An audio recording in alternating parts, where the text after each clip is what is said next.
오늘도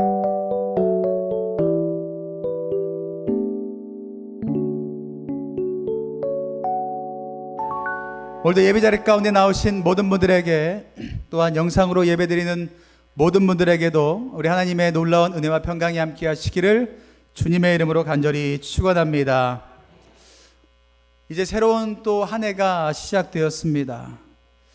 작년 한 해를 이렇게 돌아보면 분명 후회스럽고 하나님께 죄스러운 것들이 많이 있으실 겁니다. 근데 우리 주님께서는 무엇을 원하시냐면 뒤를 돌아보고 후회하며 자신의 그 연약함을 고백하는 삶이 아니라 하나님께서는 다시 한번 앞을 바라보면서 주님과 함께 걸어가는 삶을 살아가기를 원하신다라는 것을 여러분들 믿으시기를 바랍니다. 오늘 이 시간 여러분들의 그 결단이 오늘 한 번의 결단이 되지 않으시길 바라고, 우리 주님께서 허락하신 그때까지 이 결단의 그 고백이 끝까지 지속되시기를 주님의 이름으로 간절히 축복합니다. 오늘 말씀에 보면 우리가 너무나 많이 알고 있는 낡은 가죽부대와 새 가죽부대에 대한 내용의 이야기가 나오고 있습니다. 셀이 어떤 마태의 집에서 잔치가 벌어지고 있었죠. 그 잔치의 자리에는 죄인도 있었고요, 그리고 그 죄인들과 함께 식사하시는 예수님이 그 자리 가운데 있으셨습니다. 죄인들과 함께 식사하신 예수님을 바라보고 바리새인과 서기관들이 예수님께 찾아와서 시비를 걸기 시작해요. 9장 11절에 보면 바리새인들이 보고 그의 제자들에게 이르되 어찌하여 너희 선생은 세리와 죄인들과 함께 잡수시느냐라고 말을 하고 있습니다. 이 서기관과 바리새인들의 이 말에 예수님께서는 단호하게 말씀을 하세요. 나는 의인을 부르러 온 것이 아니라 죄인을 부르러 왔다라고 분명하게 말씀하고 있습니다. 우리 주님께서는요, 죄 가운데 날마다 허우적대고 있는 우리들을 다시 한번 찾아와 주시고 우리와 함께 하여 주시면서 우리의 모든 죄악된 것들을 씻어 주신다라는 것을 우리는 기억해야 될 줄 믿습니다. 그 다음 또 문제가 생기게 되는데요, 그것이 무엇이냐면 예수님의 제자들은 왜 금식을 하지 않느냐라고 이 바리새인과 서기관들이 트집을 잡기 시작합니다. 요한의 제자들과 바리새인들은 금식을 하고 있었어요. 그런데 예수님의 제자들은 금식을 하지 않고 있었습니다. 이러한 모습 가운데 문제를 제기한 사람이 누구냐면 요한의 제자들이었습니다. 아마 그들은 마음 가운데 자부심이 있었을 겁니다. 왜냐하면 예수님도 자신의 스승이었던 요한에게 세례를 받았거든요. 그러니 예수님보다 자신이 섬겼던 요한이 더 높다라고 이들은 아마 생각했을 거예요. 그래서 제자 중에서도 내가 더 높은 제자다라고 요한의 제자들은 아마 우월감에 빠져 있었을 겁니다. 그리고 아마 상당수가 예수님의 제자 가운데 상당수가 세례 요한의 제자였을 것입니다. 그런데 그 전에는 늘 금식하던 제자들이, 세례 요한의 제자였을 때는 늘 금식하던 그 제자들이 예수님의 제자가 되어서는 금식을 하지 않는 겁니다. 그리고 한가로이 죄인들과 식사를 하고 포도주까지 마시는 장면을 그들이 목격하게 돼요. 그 모습을 보고 요한의 제자들은 너무 화가 났던 겁니다. 그래서 그것을 문제 삼고 있습니다. 예수님 당시에 의를 나타내는 방법은 어떤 것이 있었냐면 기도가 있었고요, 구제가 있었고, 그리고 금식이 있었습니다. 율법에 보면 이스라엘 백성들이 언제 금식을 했냐면 대속죄일 그 한 번, 1년에 한 번 금식하라라고 율법에 나와 있습니다. 그런데 그 시간이 지나면서 바벨론 포로기 이후에는 이 이스라엘 백성들이 1년에 4번 금식을 하는 전통을 스스로 만들기 시작합니다. 예수님 당시에는 바리새인들은 일주일에 2번을 더하는 금식을 하게 되죠. 4번, 그리고 일주일에 또한 2번을 더해서 금식을 하게 됩니다. 바리새인들이 일주일에 2번 금식했는데 그 금식의 내용이 무엇이냐면 모세가 호렙산에 올라간 날과 호렙산에서 내려온 날 월요일과 목요일에 금식을 했습니다.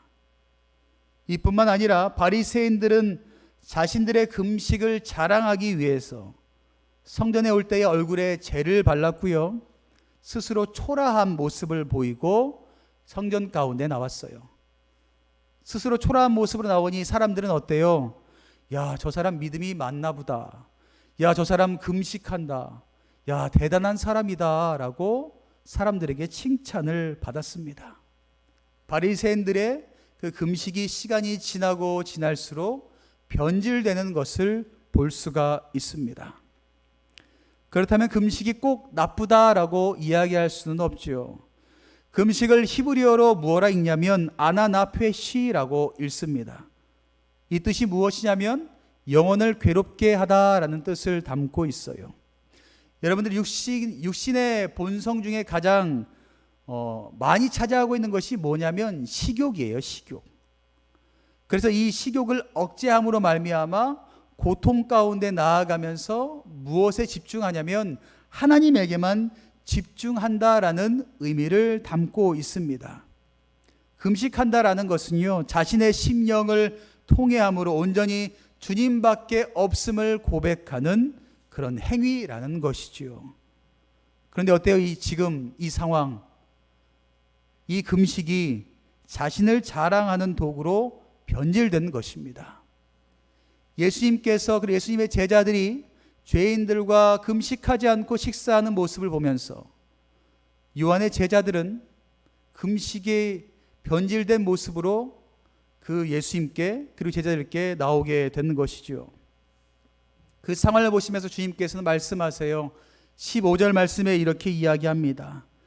예수께서 그들에게 이르시되 혼인집 손님들이 신랑과 함께 있을 동안에 슬퍼할 수 있느냐?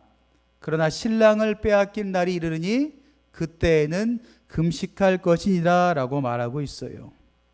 예수님께서 뭐라 말씀하세요? 금식할 때가 있고 금식하지 않고 즐거워할 때가 있다라고 분명하게 설명하고 있습니다. 지금은 어떤 때입니까? 신랑 되시는 예수님이 함께 있으니 금식할 때가 아니라 함께 먹고 마시며 즐겨야 할 때라고 그들에게 설명하고 있어요.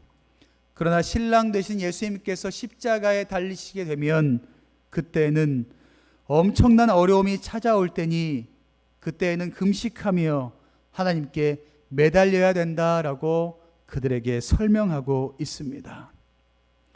분명 우리도 새해가 되면서 여러분들 가운데 금식하면서 기도하는 분들도 분명히 있으실 겁니다. 여러분들 말씀을 통하여서 금식에 대한 바르게 대한 이해를 여러분들이 좀 알으셨으면 좋겠고요. 금식이 자신의 행위와 의를 높이는데 그리고 사람들에게 자랑하는 데 있어서 사용되지 않도록 여러분들 주의하시기를 바랍니다. 금식은 나의 믿음을 사람들에게 자랑하기 위해서 하는 것이 아니라 금식은 하나님께 더욱더 집중하고 가까이 가기 위해서 하는 것임을 여러분들 기억하시기를 바랍니다. 그러면서 마지막으로 예수님께서 그들에게 말씀하세요. 이 말씀이 저와 여러분들에게 하시는 말씀이다라는 것을 여러분들 꼭 기억하시길 바랍니다. 17절 말씀인데요, 우리 한 목소리로 함께 합독하도록 하겠습니다. 새 포도주를 낡은 가죽 부대에 넣지 아니하나니 그렇게 하면 부대가 터져 포도주도 쏟아지고 부대도 버리게 됨이라.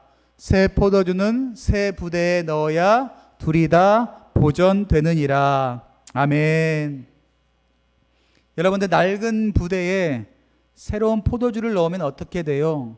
새로운 포도주가 시간이 지나면 발효되면서 팽창하게 돼요. 그 팽창함을 이기지 못하고 낡은 부대는 터지게 된다라는 겁니다. 낡은 부대가 터지게 되면 새로 담은 그 포도주까지도 쓸 수 없게 됨을 우리 주님께서는 말씀하세요. 그래서 무엇라 말씀하십니까? 새 포도주는 새 부대에 담아야 된다. 그래야지만 그 포도주도 새 부대도 터지지 않고 보존될 수 있다라고 예수님께서는 말씀합니다. 여기에서 낡은 부대, 그것은 무엇을 의미하냐면 율법을 의미합니다. 새 부대는 예수님께서 허락하신 복음을 의미하고 있습니다. 여러분들, 아무리 좋은 음식이라고 해도 낡은 그릇에 담으면 어때요? 별 볼 일 없어져요. 그러나 아무리 하찮은 음식일지라도 좋은 그릇에 담기면 그 음식은 빛을 발하게 됩니다. 여러분들 혹여나 작년에 가졌던 마음의 그릇을 가지고 있다면 올해 그 그릇을 다시 사용하지 않으시기를 간절히 바랍니다. 작년까지 여러분들의 마음 가운데 가졌던 그 그릇 있다면 그 그릇은 오늘 이 시간 주님 앞에 다 내어 벗어 던지세요. 그리고 우리 주님께서 새롭게 허락하여 주시고 준비해 주신 새 그릇을 여러분들 받아 가시기를 바랍니다. 그래서 오늘부터 주님께서 주실 그 새롭게 부어 주실 놀라운 은혜를 새로운 마음의 그 부대 가운데 충만하게 채우시기를 주님의 이름으로 간절히 축복합니다.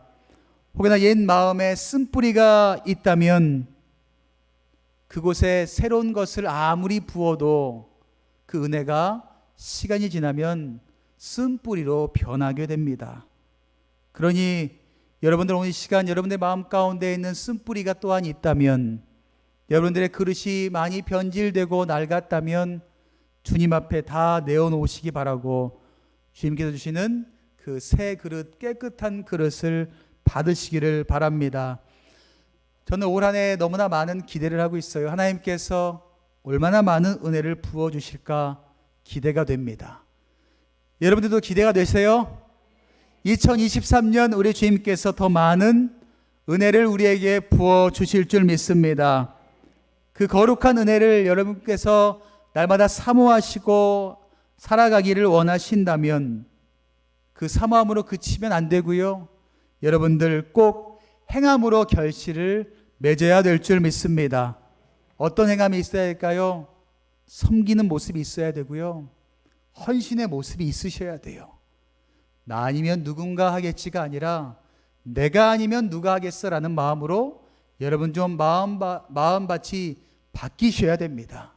누군가 하겠지가 아니라 내가 아니면 누가 하겠지라는 생각으로 나아가게 된다면 우리 주님께서 더 큰 은혜로 여러분들을 채워주실 줄 믿습니다. 사랑하는 모든 성도 여러분, 옛것은 다 지나갔습니다. 뒤돌아보시고 옛것 바라보면서 후회하지 마시고요. 옛 영광에 취해서 앞을 바라보지 않는 그런 어리석음을 겪지 않으시기를 바랍니다. 오늘부터 주님과 함께 주님께서 허락하신 그 앞만 바라보고 걸어가시기를 간절히 바랍니다. 그래서 매일매일 부어주시는 폭포수와 같은 그 은혜를 여러분들 흘려보내지 마시고 꼭 마음밭에 담아내시기를 간절히 바랍니다. 더 나아가 그 담아낸 것에 그치지 마시고 그 담아낸 것이 열매 맺기를 원하신다면 헌신하셔야 돼요. 섬기셔야 돼요. 행동으로 옮기셔야 됩니다. 그러면 우리 주님께서 2023년 12월 31일 날 더 많은 은혜를 고백할 수 있는 우리의 삶으로 인도하여 주실 줄 믿습니다. 그 하나님을 기대하며 우리가 온전히 나아가기를 간절히 바랍니다.